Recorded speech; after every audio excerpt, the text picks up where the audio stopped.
think it's actually a credible theory. Okay, here's the article. Scientific American, October 2004, page 62. If amphibians evolved before mammals, why do some amphibians have 5 times more DNA than mammals, and some amoeba have 1,000 times more DNA than mammals? And here's what Jonathan's point and was. a lungfish has 30 times as much DNA as we have. Okay, okay, first of all, have you ever heard of a chromosome duplication? Oh, yeah. Yeah. There's your answer. There's my answer? Are you saying it's just simply duplicated information, it's not new information?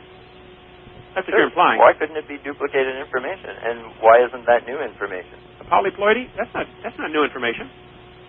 Sure, why not? You could just then change those genes are free to evolve however they want. But now you're just drawing the problem away from the point I was making about common ancestry, because this has nothing to do with common ancestry. Well, you're totally... I consider this actually an incredible victory for me, because it's clear that you don't want to discuss common ancestry. Martin, you said to disprove common ancestry, I think this was the only example you gave, was to find a plant cell within a dragonfly, and that would disprove common ancestry? That's one example of how you could do it. There's many different ways of doing it. Okay, now, wait. Martin, now, wouldn't a creationist be shooting himself in the foot to do that? No, because God can make things however He wants, and you would just have proven that there were no restrictions on how He could make things. See, here's the problem, Martin. If a person who believes in evolution is doing the classification, then the classification will always fit their evolution theory. Sure, but that's the thing. Because they have a classification, they've built a rigorous tree that now you cannot have violations in it. All you need to do to test it, you as a creationist, go into the lab, take their tree that they produce, and study any of these organisms based on the character distribution provided by the tree, and find a counterexample that has to come from way off on another branch of their same tree that they drew. Let me try to give you one. Are there any animals that you know of that contain chlorophyll? There are none that I know of, no. Okay. Is that because if it contains chlorophyll, it's no longer classed as an animal? No.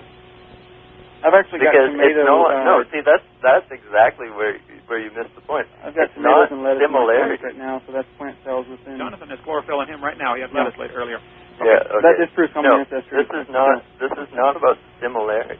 This is not about individual characters. This is about unique combinations of characters.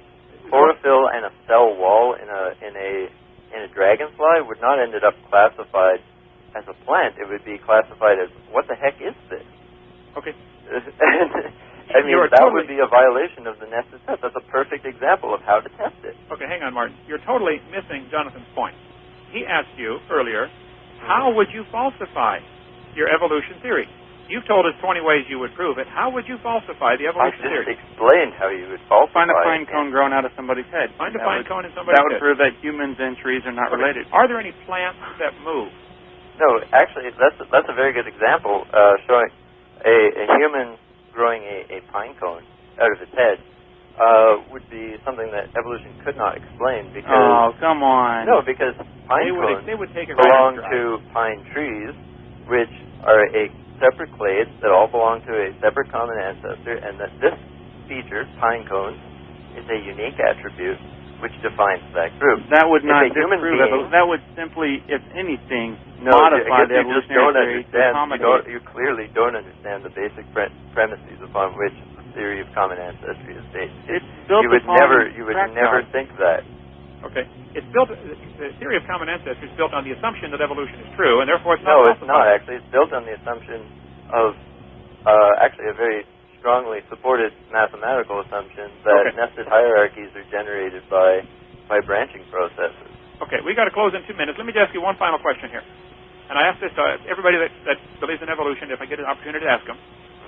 Have you accepted the evolution theory because you really think there's scientific evidence, or because this creation theory would affect your lifestyle if you accepted it? I accept it because not only do I believe that there's good evidence for it, but I've actually seen and handled much of that evidence on a daily basis. You've seen evidence that dogs produce non-dogs? No, because I'm not saying, or nobody's ever said that dogs produce non-dogs. But I have seen very good evidence that dogs have come from another ancestor that is closely related to other carnivorous mammals. Well, you are certainly welcome to believe that. However, I don't think you understand. Kent. I've heard all of this before. But it was nice talking to you. Have a good evening. Hey, thank you. Call any time or instant message us anytime. Glad to have you on the program. Well, folks, we're about out of time here. People are certainly welcome to believe that, but that is a religion, if I ever heard it, and I resent paying for that to be taught in the school system.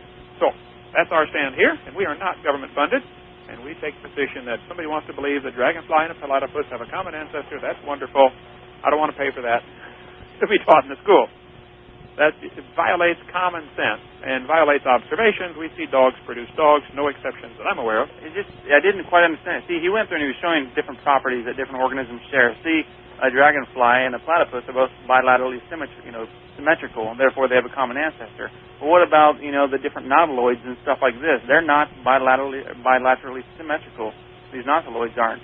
Wait, my swing set is bilaterally symmetrical. It's got a chain on each side. It is, John. I think it's just and the bicycle wheel is radial symmetry. That's related to starfish. Yeah. Approved. Okay. Well, there we have it, folks. All right. If you want to instant message us, it may be too late. Dr. Dino Live, DRGINOLIV. We appreciate the call from Sweden. We get calls from all over.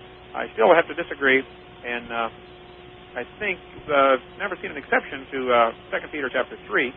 The reason people scoff at the Bible view is not because they have a real scientific evidence, but because of their